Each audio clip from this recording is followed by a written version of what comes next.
Okay, welcome back to startabusiness.org.za. We're at Module 2, Part 2, and the title of this module is Match New Venture Opportunity to Market Needs. It's Unit Standard 119669. In Part 1, you'll remember that we had two case studies, making friends and working for free.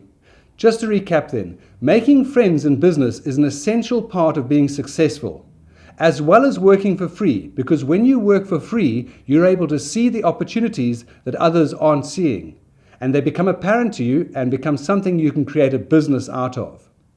Anyway, back to this module, matching opportunities. So what does marketing mean? It's about selling products to the public at a profit. But first you've got to understand the needs of your market before you can begin to market to them. Marketing's all about the 4 Ps: product, price, place, promotions. We'll discuss these in detail to follow. Okay, we've got a case study for you. It's called the Bartlett Rail Line. It's adapted from Dale Carnegie's How to Win Friends and Influence People. In the early days of America, the government wanted to put a railway line from the East Coast to the West Coast. The problem was there was a large ranch owned by Mr. Bartlett right in the middle, where the railway line would want to go through. To put the railway line around Mr. Bartlett's farm would cost a large amount of money extra, which they didn't want to do. So they approached Mr. Bartlett and said, I tell you what, we'll pay you X amount of $1 million that we can put the railway line through your farm. Can you please allow us to do such a thing? And Mr. Bartlett said no. It wasn't about money. He was quite happy with the farm. He didn't want a railway line splitting the farm in two. So the government got together and they thought to themselves, how do we approach Mr. Bartlett? Because to put the line around Mr. Bartlett's farm was going to cost way too much money. And one of the delegates said, how about we call that section of the farm the Bartlett Railway Line? That's not a bad idea, thought the others. So they approached Mr. Bartlett with the concept. Mr. Bartlett was ecstatic. He thought to himself, a railway line named after me? That's amazing. Anyway, he decided to take 2 days about it and think about it and came back and said he'd do it. The government had achieved what they wanted to. They would put their railway line through Mr. Bartlett's farm at no extra cost and just be able to call it the Bartlett Railway Line section. So when you look at this case study, you realize that in order to sell something, you may have to tickle someone's ego. It's not just about your product, but it could quite easily be about how you tickle what somebody else thinks is important. All right, so we've talked broadly about what the 4 Ps are. Let's just try to understand them in detail. Let's take a look at product. So there are 2 types of product: a tangible product, which might be a motor car, and you get an intangible product, such as an insurance policy. Both of them are offerable to clients. A product like a car is easy to compare against another product, whereas a service makes it a bit more difficult. Differentiation between a product and a service is something that you'll want to do as an entrepreneur to make your product competitive in the marketplace. It's a bit easier to make a service more competitive than it is a product such as a car, because a car is easily copyable. Let's take a look at price. Price is an essential part of marketing your product. If your price is too high, you may not get sales. And if your price is too low, you may not get sales either. So you want your price to be in comparison to competitors. But you can use price to differentiate your product once again. Take a bottle of perfume, for example. A small bottle of perfume can cost hundreds of rands, and yet the product inside is costing very little. So the price is high to create a perceived value of quality. However, when the price is low, the opposite can be true. If the price is too low, people can think that the quality isn't there. So a bottle of perfume which costs R1, people may not purchase because they think, well, this just isn't the right product to give my wife or girlfriend. Let's take an example where you've got a unique product. Now, this product is first on the market. Don't forget, you probably got quite a bit of research and development costs behind this product, and you'll want to recover those costs. So your price might be quite high, knowing there aren't competitors around. However, as the competitors enter the market, you're likely to have to lower your price to stay in line with the competition, because they're able to charge a cheaper price, having not had the research and development costs that you had. An interesting story I once heard from a friend of mine was that They were trying to decide in the early days in the 70s how to price the repairs on a TV set. They sat around for hours around the boardroom table trying to figure this out. What should we charge? At that time, TV sets in South Africa were quite new. After hours of delegating around the boardroom, they eventually figured out that if they walked across to the competitor and had a look at what he was pricing repairs on TV were for, they could choose that pricing.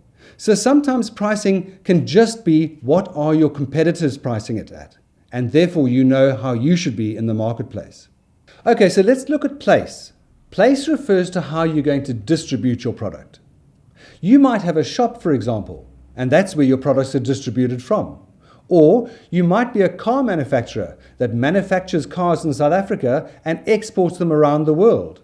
They've got to think of the logistics about sending products onto ships and getting them to the destination through dealerships.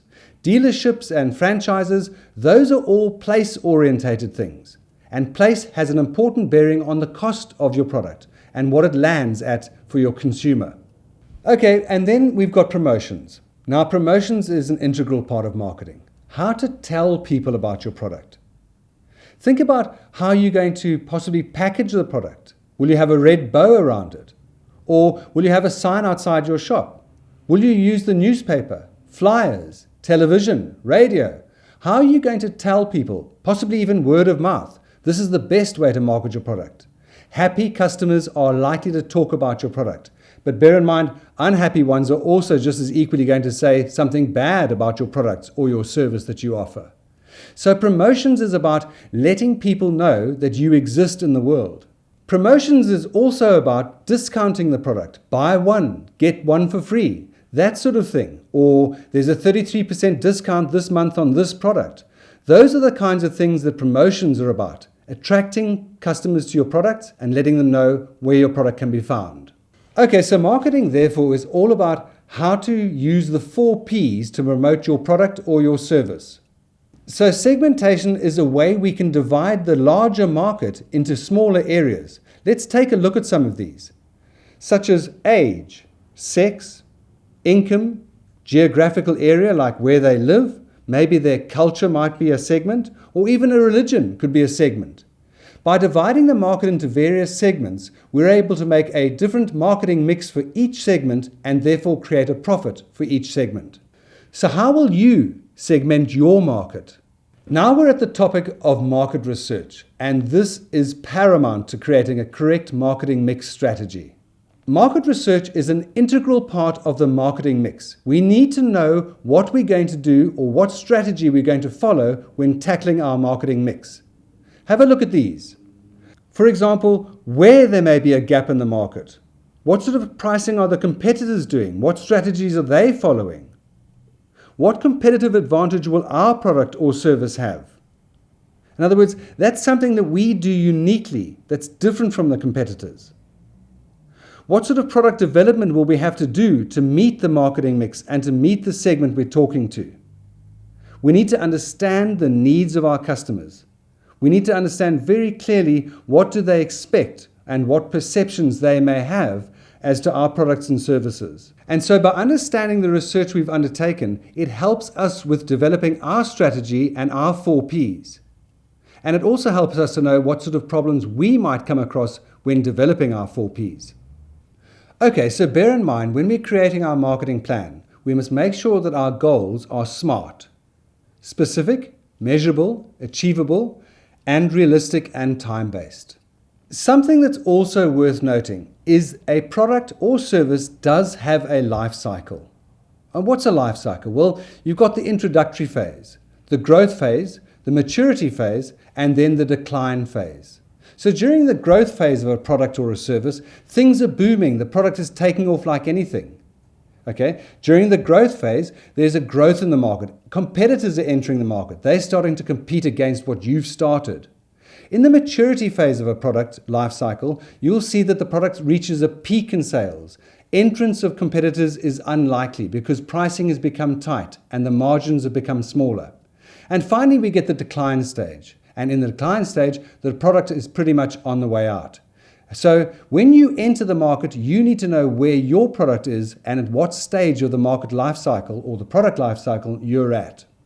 Again, we go back to 3 words: research, research, and more research. So this case study is called Research, Research, Research. It's called the shoe shine machines, and it's a case study of my own. I recall in 2005, we had just sold our IT business and we'd made quite a bit of money, and we decided to embark on what we found a product in America to be the shoe shine machines. Fantastic little machines. A shoe shining machine at the bottom with advertising at the top. The advertising at the top would scroll so that people could place advertising, and ultimately that was where we would make our money.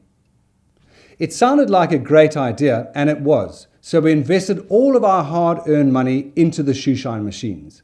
10 came to South Africa. We secured the rights to Africa. It was amazing. This was going to make millions. They arrived and we set them up and decided to take them around the country to sell the advertising, only to discover that the bigger players didn't want to buy segmented advertising. That is, a 3-second piece with lots of other advertisers scrolling across the screen. They wanted to own the machine. And if they owned the machine, the cost of the advertising would have cost too much. So our idea of starting the shoe shine machines fell flat on its back. The only way to make money was to sell the advertising space segment by segment. To sell it to just one advertiser would have cost too much, and we therefore couldn't do it. We lost all that money we'd invested, and we had to start our lives all over again. So the moral of this story is, when you're doing your research, make sure you know exactly what the product will sell for, who it will sell to, and who will buy the product at the end of the day. Because if you don't do your research, you're heading down a road which can cost you a lot of money.